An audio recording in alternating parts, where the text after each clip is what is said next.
Daily Trust was reporting live bullets, live rounds being fired. Is this how to go? The same people that shut this country down for 2 weeks, Jonathan did not go after them like this.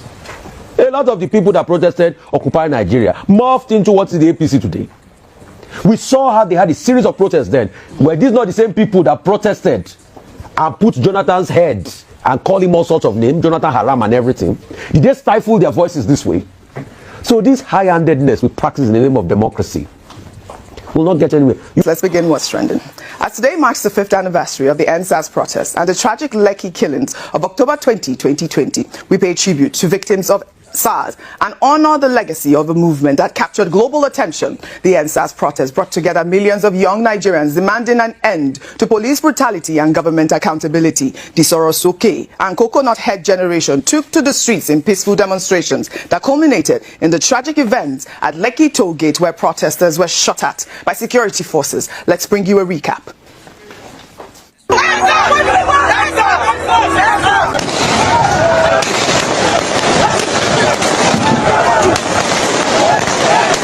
Our top story at this hour is our central story that is still developing and unfolding tonight.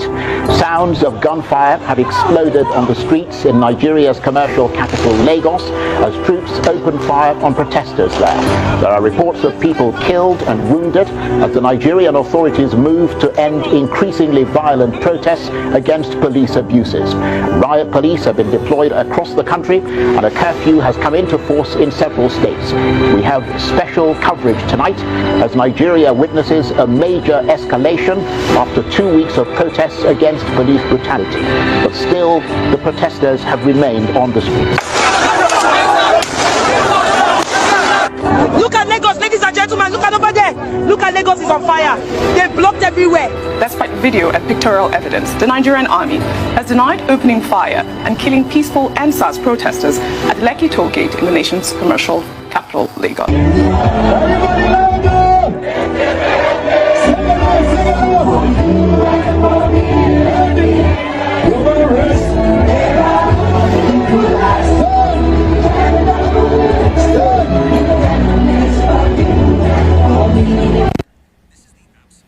What a somber moment. As we mark this significant milestone, activist Omoyele Showere's move to organize a protest against the detention of the leader of the indigenous peoples of Biafra, Nnamdi Kanu, around Aso Rock, the National Assembly Complex, Force Headquarters, the Court of Appeal, Eagle Square, and Shehu Shagari Way has been met with reactions. The Nigerian police force over the weekend urged demonstrators to respect a court order restricting protests around key government areas. Police spokesman Benjamin Hundeyin, while acknowledging citizens' rights to peaceful assembly and expression, stated that such rights must be exercised responsibly and within the limits of the law, particularly where public safety, national security, and the rights of other citizens are concerned. I mean, this statement has elicited reactions, and I'll take some posts on X. This is from Obiora, who wrote on X, "With due respect to the Inspector General of Police, the places mentioned in this release, Aso Rock Villa, the National Assembly, the Court of Appeal, Force Headquarters, Eagle Square, and Shehu Shagari Way are not private estates. They belong to the people of Nigeria.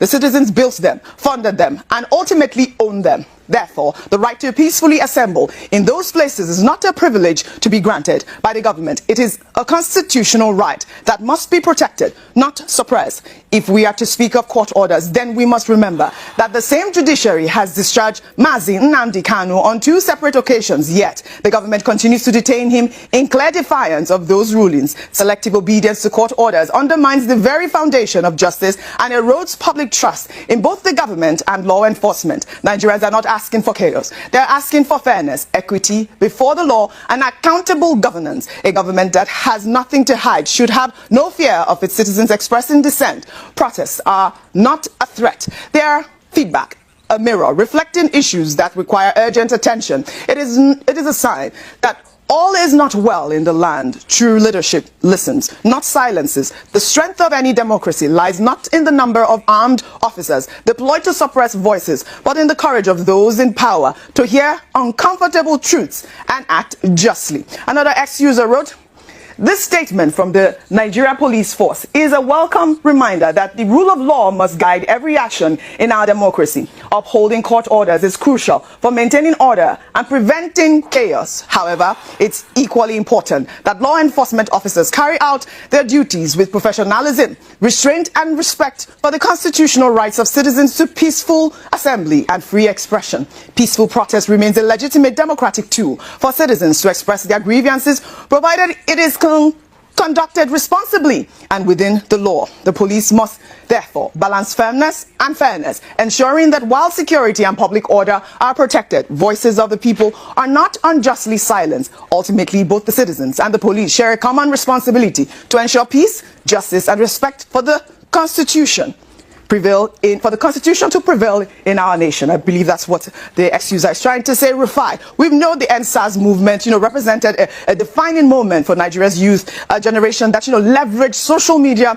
and organized this protest that captured international attention. It is quite, glaring at this moment that the rule of law has to prevail in the land. And, I do admire activist Omoyele Sowore for actually tying in this protest with the injustice as it seems. Rufai, your comment, and I'll come sit with you. I mean, it's apt to protest when people have grievances. That's why we have a democracy. Yes. And that's why I condemn any form of, military government. Correct. Because it's a democracy, people can protest. But in a democracy, when people protest and you stifle their voice and you kill them, it makes us get sad and even question if we're practicing democracy. And you see, I'm particularly miffed by the way they've started to stifle protests.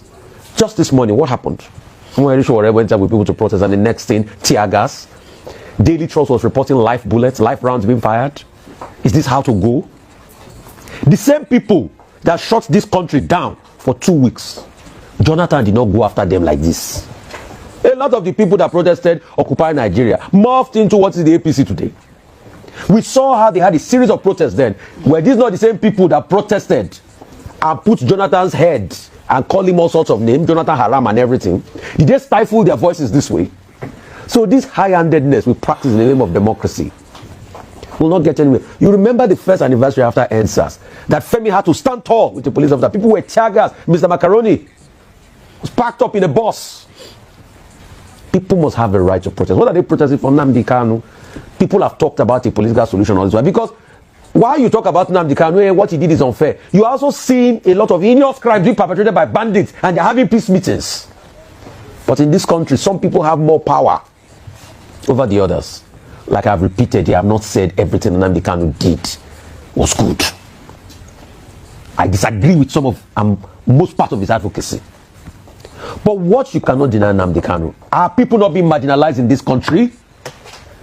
Are people not being killed in this country? So as long as that is happening and you don't have a level of fairness, then you're saying people should not talk? So I keep asking, which kind of democracy do we even practice?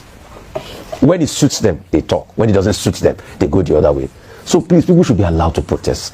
Police should be there to protect them.